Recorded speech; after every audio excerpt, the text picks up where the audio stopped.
Need for Speed 2022 could be coming to PS5 and the Xbox Series consoles only. This is huge news, so I'm here to discuss with you guys exactly what the heck does this all mean and why. And of course, if there's any Need for Speed 2022 news that you want to see, well, make sure you subscribe because I cover a lot of it. But first off, can we universally agree that the mainstream media does an absolutely terrible job at reporting on Need for Speed of any kind? They decided to title and focus their articles on the fact that the game is coming out in November. This is something that already happens. The big news is that it's coming to next-gen consoles, or current-gen consoles, should I say, only. Please, media, stop treating racing games like shit. But anyway, let us begin with the news. Is this true? Are we only going to be able to play Need for Speed 2022 if we have a PS5 or an Xbox Series console? First up, friends, I think it's going to be on PC. You don't need to worry there. That's not something you should even think about. I'm pretty sure that's going to be the case. Need for Speed is big on PC, and it lasts longer on PC from what we've seen too. This is a leak from a guy that said the game is going to be set in Miami. That's heat. The game is not going to be set in Miami because we already did that. He also went on to say that, I had no idea that Need for Speed had a fan base like Forza. It's a multi-plat that's been running for decades. It's the biggest racing franchise in the world. The only game that compares to any level is Mario Kart. And that's not even something that it's completely different. It doubles the sales of Gran Turismo at the very least franchise-wide. So do I think this information is true, and should we trust the information from this source? I don't know. But do I think it is possible that the game could be next generation only?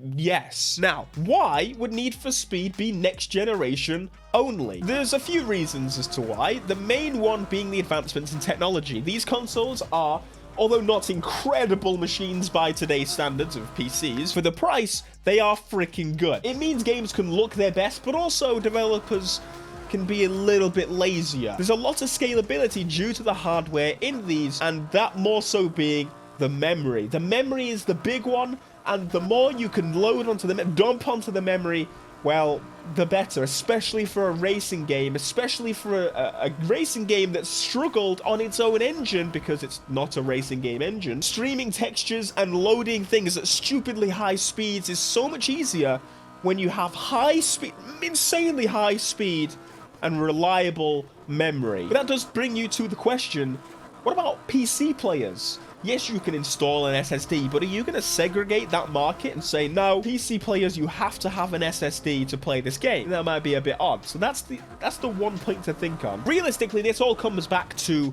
Frostbite being the issue. It's an FPS engine. FPS games are much slower, at least the Battlefield ones, than that of a racing game. Now, yes, they could make it work, but the issue is they don't make the engine. The engine is built by a dedicated team. So it's either they don't make a game or they do, and so they do. Other thing to remember is that Need for Speed for the last two titles has been crossplay. Can you imagine having to have crossplay between all of those platforms? That sounds very hard. The original Xbox One and the original PS4 are really getting on. They would be a big problem. But there is some good news for my PS4 and Xbox One players. Don't worry yet, my friends. The big issue is that less people get to play, correct? I have a solution. Game streaming.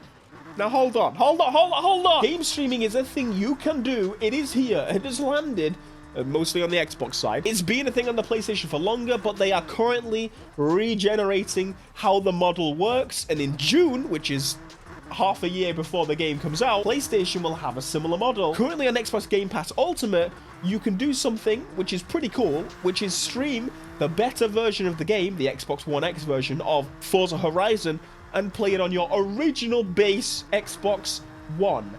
That, my friends, is freaking cool, and that, my friends, is likely going to be the same with Need for Speed. In case you didn't know, you can actually play EA games through the EA Play app using Xbox Game Pass on your Xbox. I'm surprised I did that. On your Xbox One. I'm pretty sure that PlayStation is going to follow suit with this. I imagine at some point soon, you'll be able to include your EA Play with your PlayStation Plus Platinum or whatever it is. So realistically, you will still be able to play Need for Speed, you'll just need an internet connection to play it on the older platforms, which it's better than not playing it at all. And that's not forgetting November. They have to have ramped up production for these consoles. By then, there has to be a flood of these consoles because the orders for these chips and everything that are missing from these platforms, well, those have gone in 2+ years ago now. So that would be a huge delay if there's even more of a delay there. Hopefully, you'll be able to get a console by then. But I do want to round back is that this whole thing could be complete gobbledygook, garbage, rubbish, because this man, he's a bit of a baboon. Remember earlier how I said he had no idea about the Need for Speed franchise and said the location was going to be the one of Need for Speed Heat, for example? That's a pretty glaring, like, I had to do. And all the articles, which were based on his findings, all are talking about the fact that the game is coming out in November. That's the focal point. That's what Need for Speed does. All useless information except the next generation thing. That's the only piece of information that's new and useful. So, do you believe that it's going to be next generation only? Is that a possibility? Would you be happy about that or frustrated about that? I'm a little bit in the middle. That's usually how I sit on things like this, because to have the next generational advantage, to have the game only on next gen consoles, that means there is a lot of headroom. That means there's so much room for expansions. When expansions get added to GTA, for example, it bogs the game down tremendously.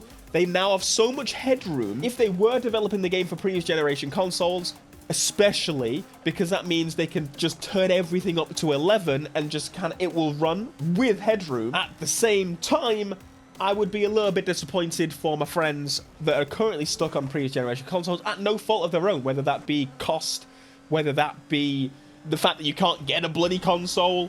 It's not their fault, and they would be missing out on the title, at least for now. But Need for Speed being next gen only, overall, pretty cool. Also not very cool. I'm the type of guy that wants everybody to be playing. I want everyone to play the damn game. I know Need for Speed is a good game. I mean, not this one specifically, I have no idea, but like, the last few have been pretty good for me. It's a tricky one for sure, but make sure you stay subscribed to the channel if you're not already. Why? It helps me out a bunch, and of course, I definitely want to get you guys playing, so we're going to have to do some stuff to help you guys, you know. Hit like if you want to see more videos like this, and I really, really hope I can be racing with you guys really soon, specifically on Need for Speed. Peace.